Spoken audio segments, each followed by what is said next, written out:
Hello my YouTube family, ಹೇಗಿದ್ದೀರಾ? ಎಲ್ಲರೂ ಚೆನ್ನಾಗಿದ್ದೀರಾ? ಅದೇ ರೀತಿ ನಿಮ್ಮ ಲೈಫ್ನಲ್ಲಿ ಪಾಸಿಟಿವ್ ಆಗಿ ಥಿಂಕ್ ಮಾಡ್ತಾ ಇದ್ದೀರಾ ಅಂದ್ಕೊಂಡಿದ್ದೀನಿ. ಈಗ ಓವರಾಲ್ ಎನರ್ಜಿ ಮೂಲಕ ಈ ರೀಡಿಂಗನ್ನು ನೋಡೋಣ.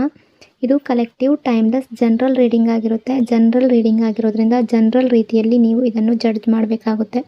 ಅಂದರೆ 100% ಎಲ್ರಿಗೂ ಎಲ್ಲ ವಿಷಯಗಳು ಮ್ಯಾಚ್ ಆಗಬೇಕು ಅಂತ ಇಲ್ಲ.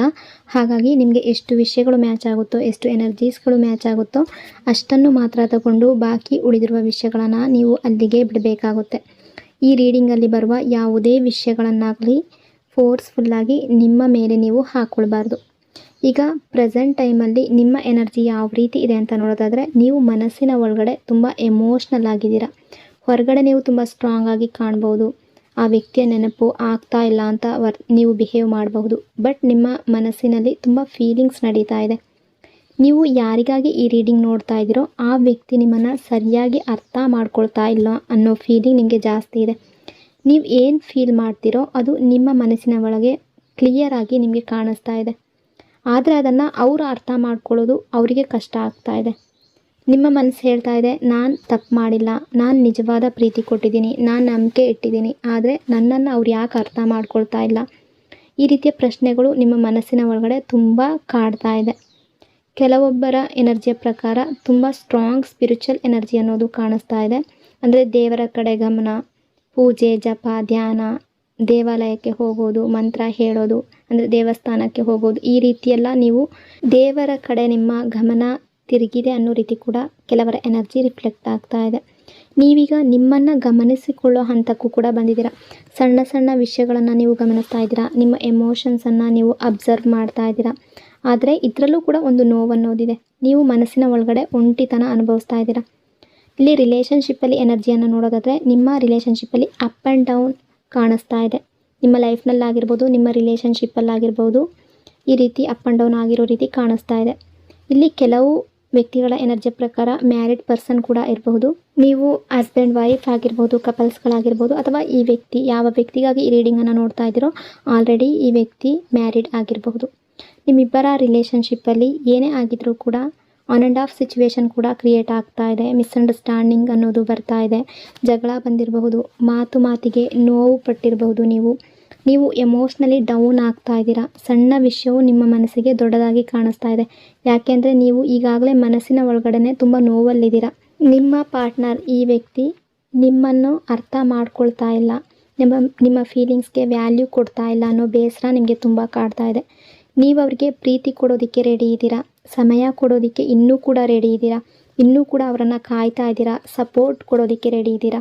ಅಂದರೆ ನೀವು ಒಂದು ಸಲ ಥಿಂಕ್ ಮಾಡ್ತೀರಾ, ಬೇಡ ಈ ವಿಷಯನೇ ಬೇಡ, ಅಂದರೆ ಪ್ರೀತಿ ಪ್ರೇಮ ಏನೂ ಬೇಡ, ಈ ವ್ಯಕ್ತಿ ನನ್ನ ಲೈಫ್ನಲ್ಲಿ ಬೇಡ, ಇವರು ತುಂಬ ನನಗೆ ನೋವು ಕೊಡ್ತಾ ಇದ್ದಾರೆ, ಇವರ ಬಿಹೇವಿಯರ್ ಆ ರೀತಿ ಇದೆ, ನನ್ನನ್ನು ಇಗ್ನೋರ್ ಮಾಡ್ತಾರೆ ಅಂತ ಕೆಲವೊಂದು ಸಲ ನೀವು ಥಿಂಕ್ ಮಾಡಿದ್ರೂ ಕೂಡ ಅವರನ್ನು ಮರೆಯೋದಕ್ಕೆ ಆಗಲಿ, ಅವರಿಂದ ಗಿವ್ ಅಪ್ ಮಾಡ್ಕೊಳ್ಳೋದಕ್ಕೆ ಆಗಲಿ ನಿಮ್ಮಿಂದ ಸಾಧ್ಯ ಆಗ್ತಾ ಇಲ್ಲ. ದೂರ ಹೋಗೋದಕ್ಕೆ ನಿಮ್ಮಿಂದ ಸಾಧ್ಯ ಆಗ್ತಾ ಇಲ್ಲ.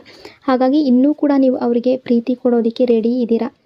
ನೀವು ಹೊರಗಡೆಯಿಂದ ಇಲ್ಲ ನಾನು ಸ್ಟ್ರಾಂಗ್ ಆಗಿದ್ದೀನಿ ಅಂತ ಹೇಳ್ಕೊಂಡ್ರೂ ಕೂಡ ನಿಮ್ಮ ಮನಸ್ಸಿನಲ್ಲಿ ಆ ವ್ಯಕ್ತಿ ಒಂದು ಸಲ ಕಾಲ್ ಮಾಡಿದ್ರೆ ಸಾಕು, ಮೆಸೇಜ್ ಮಾಡಿದ್ರೆ ಸಾಕು, ಆ ರೀತಿ ಥಿಂಕ್ ಮಾಡ್ತಾ ಇದ್ದೀರಾ. ಆದರೆ ಆ ಕಡೆಯಿಂದ ನಿಮಗೆ ರಿಟರ್ನ್ ಅನ್ನೋದು ಸಿಗ್ತಾ ಇಲ್ಲ. ಬಟ್ ನಿಮ್ಮ ಫೀಲಿಂಗ್ ನಿಮಗೆ ಜಾಸ್ತಿ ಕಾಡ್ತಾ ಇದೆ. ಇನ್ನೂ ಕೆಲವರ ಎನರ್ಜಿ ಪ್ರಕಾರ ಹಳೆಯ ನೋವು ಇನ್ನೂ ಬಿಡ್ತಾ ಇಲ್ಲ. ಇಲ್ಲಿ ಪಾಸ್ಟ್ ಎನರ್ಜಿ ತುಂಬ ಸ್ಟ್ರಾಂಗ್ ಆಗಿ ಕಾಣಿಸ್ತಾ ಇದೆ.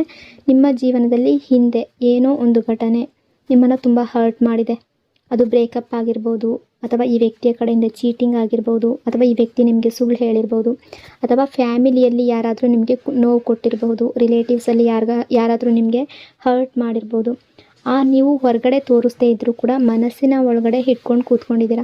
ಅಂದರೆ ರಿಲೇಷನ್ಶಿಪ್ಪಲ್ಲಿ ನಿಮ್ಮ ಲವ್ ಲೈಫ್ನಲ್ಲಿ ಈ ರೀತಿ ಏನಾದರೂ ಆಗಿದರೆ, ಅಂದರೆ ಈ ವ್ಯಕ್ತಿ ನಿಮಗೆ ಮೋಸ ಮಾಡಿದರೆ, ನಿಮಗೆ ಹರ್ಟ್ ಮಾಡಿದರೆ, ತುಂಬ ನೋವು ನೀವು ಪಟ್ಟಿದ್ದೀರಾ ಈ ವ್ಯಕ್ತಿಯ ಕಡೆಯಿಂದ ಅನ್ನೋದಾದರೆ, ನೀವು ಎಲ್ಲರ ಎನರ್ಜಿ ಅಲ್ಲ, ಕೆಲವರ ಎನರ್ಜಿ ಪ್ರಕಾರ ಏನು ಅನ್ನಿಸ್ತಾ ಇದೆ ಅಂದರೆ, ನೀವು ಕೂಡ ಅಂದ್ಕೊಳ್ತಾ ಇದ್ದೀರಾ, ನಾನು ಎಷ್ಟು ಪೇನ್ ಅನುಭವಿಸಿದ್ದೀನಿ ಅವರು ಕೂಡ ಅದೇ ರೀತಿ ನೋವು ಪಡಬೇಕು, ಅವರನ್ನು ಕಳ್ಕೊಂಡು ಅವರನ್ನು ದೂರ ಮಾಡಿಕೊಂಡು ನೀವೆಷ್ಟು ನೋವು ತಿಂತಿದ್ದೀರೋ ಅದೇ ರೀತಿ ಅವ್ರಿಗೂ ಕೂಡ ಆಗಬೇಕು, ನಿಮ್ಮ ಫೀಲಿಂಗ್ಸ್ ಅವರಿಗೂ ಕೂಡ ಅರ್ಥ ಆಗಬೇಕು, ಎಷ್ಟು ನೋವಾಗುತ್ತೆ ಅನ್ನೋದು ಅವರಿಗೂ ಕೂಡ ಅರ್ಥ ಆಗಬೇಕು ಅನ್ನೋ ರೀತಿ ಥಿಂಕ್ ಮಾಡ್ತಾ ಇದ್ದೀರಾ.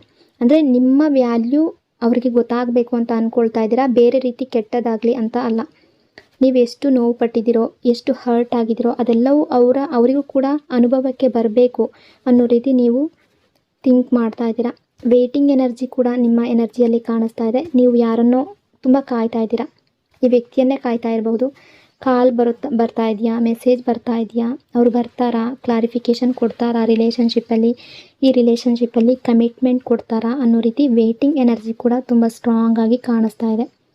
ಇಲ್ಲಿ ತುಂಬ ಜನರ ಎನರ್ಜಿ ಪ್ರಕಾರ ಕೆಲವರಿಗೆ ಕಾಲ್ ಅಥವಾ ಮೆಸೇಜ್ ಈಗಾಗಲೇ ಬಂದಿರಬಹುದು. ಇನ್ನು ಕೆಲವರಿಗೆ ಆ ಕಡೆಯಿಂದ ಕಾಲ್ ಅಥವಾ ಮೆಸೇಜ್ ಬರ್ತಾ ಇಲ್ಲ. ಆದರೆ ನೀವು ಮನಸ್ಸಿನ ಒಳಗಡೆ ಹೇಳ್ಕೊಳ್ತಾ ಇದ್ದೀರಾ. ಒಂದು ದಿನ ಅವರಿಗೆ ರಿಯಲೈಸೇಷನ್ ಅನ್ನೋದು ಆಗುತ್ತೆ. ಅವರಿಗೆ ಗೊತ್ತಾಗುತ್ತೆ ನಿಮ್ಮ ವ್ಯಾಲ್ಯೂ ಏನು ಅನ್ನೋದು ಗೊತ್ತಾಗುತ್ತೆ. ಆಗ ಅವರಾಗೆ ಕಾಲ್ ಮಾಡ್ತಾರೆ, ಮೆಸೇಜ್ ಮಾಡ್ತಾರೆ ಅಥವಾ ಈ ರಿಲೇಷನ್ಶಿಪ್ಪಲ್ಲಿ ಮತ್ತೆ ಬರ್ತಾರೆ ಅನ್ನೋ ಹೋಪ್ ಇಟ್ಕೊಂಡಿದ್ದೀರಾ. ಆ ರೀತಿಯ ಎನರ್ಜಿ ಕೂಡ ಕಾಣಿಸ್ತಾ ಇದೆ. ಈಗ ನಿಮ್ಮಿಬ್ಬರ ಎನರ್ಜಿಯ ಪ್ರಕಾರ ಫ್ಯೂಚರ್ ಎನರ್ಜಿ ಏನಿದೆ ಅಂತ ನೋಡೋದಾದರೆ, ನೀವು ಏನು ಕಾಯ್ತಾ ಇದ್ದೀರೋ, ಏನು ವೆಯ್ಟ್ ಮಾಡ್ತಾ ಇದ್ದೀರೋ, ಅದು ಕಾಲ್ ಆಗಿರ್ಬೋದು, ಮೆಸೇಜ್ ಆಗಿರ್ಬೋದು ಅಥವಾ ವ್ಯಕ್ತಿಯನ್ನಾಗಿರ್ಬೋದು, ಆ ವ್ಯಕ್ತಿಯ ಕಡೆಯಿಂದ ಒಂದು ಕ್ಲಾರಿಫಿಕೇಷನ್ ಬರುವ ರೀತಿ ಎನರ್ಜಿ ಕಾಣಿಸ್ತಾ ಇದೆ. ಆ ವ್ಯಕ್ತಿ ಮತ್ತೆ ನಿಮ್ಮ ಲೈಫ್ಗೆ ಬರುವ ಸಾಧ್ಯತೆ ತುಂಬ ಜಾಸ್ತಿ ಕಾಣಿಸ್ತಾ ಇದೆ. ನಿಮ್ಮಿಬ್ಬರ ಲೈಫ್ನಲ್ಲಿ ನ್ಯೂ ಬಿಗಿನಿಂಗ್ ಆಫರ್ ಮಾಡುವ ಸಾಧ್ಯತೆ ತುಂಬ ಇದೆ. ಟೈಮ್ ಹೇಳೋದಾದರೆ 2 ತಿಂಗಳ ಒಳಗೆ ಯಾವುದೋ ಒಂದು ಮೂಮೆಂಟ್ ಅನ್ನೋದು ಕಾಣಿಸ್ತಾ ಇದೆ. ಆದರೆ ಇಲ್ಲಿ ಒಂದು ಇಂಪಾರ್ಟೆಂಟ್ ಎನರ್ಜಿ ಯಾವ ರೀತಿ ಇದೆ ಅಂದರೆ, ನೀವು ಮೊದಲು ನಿಮ್ಮ ಎಮೋಷ್ನಲ್ ಸ್ಟೆಬಿಲಿಟಿ ಮೇಲೆ ಫೋಕಸ್ ಮಾಡಬೇಕು. ನಿಮ್ಮ ಬಗ್ಗೆ ನೀವು ಥಿಂಕ್ ಮಾಡಬೇಕು. ನಾನು ಯಾವಾಗಲೂ ಹೇಳ್ತಾ ಇರೋ ರೀತಿ ಪಾಸಿಟಿವ್ ಆಗಿ ಥಿಂಕ್ ಮಾಡಿ. ಈಗ ನಿಮ್ಮ ಪಾರ್ಟ್ನರ್ ಎನರ್ಜಿಯನ್ನು ನೋಡೋದಾದರೆ, ಈಗ ಅವರ ಎನರ್ಜಿಯ ಪ್ರಕಾರ ಅವರು ತಮ್ಮ ಫೀಲಿಂಗ್ಸನ್ನು ಕಂಟ್ರೋಲ್ ಮಾಡ್ಕೊಳ್ತಾ ಇದ್ದಾರೆ. ಹೊರಗಡೆ ತೋರಿಸ್ಕೊಳ್ತಾ ಇಲ್ಲ. ಆದರೆ ಮನಸ್ಸಿನ ಒಳಗಡೆ ತುಂಬ ಫೀಲಿಂಗ್ಸ್ ಇದೆ.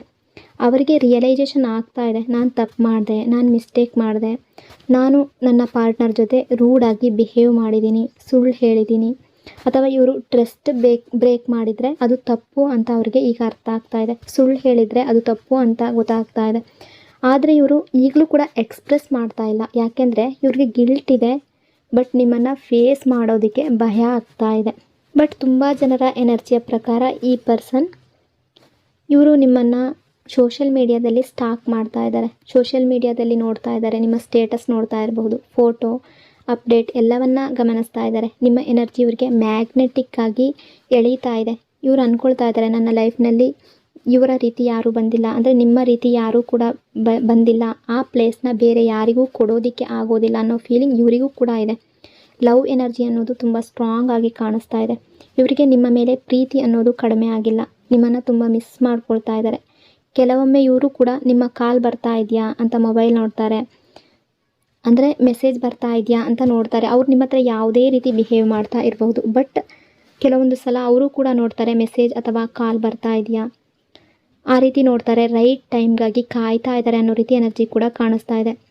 ಕೆಲವೊಂದು ಸಲ ಅಂದ್ಕೊಳ್ತಾರೆ, ನಾನೇ ಹೋಗಿ ಎಲ್ಲವನ್ನ ಹೇಳ್ತೀನಿ ಅಂತ ಅಂದ್ಕೊಳ್ತಿದ್ದಾರೆ. ಕೆಲವೊಮ್ಮೆ ಅವರ ಮನಸ್ಸಿನ ಯೋಚನೆಗಳಿಗೆ ಅಲ್ಲಿಗೆ ಸ್ಟಾಪ್ ಕೊಡ್ತಾ ಇದ್ದಾರೆ.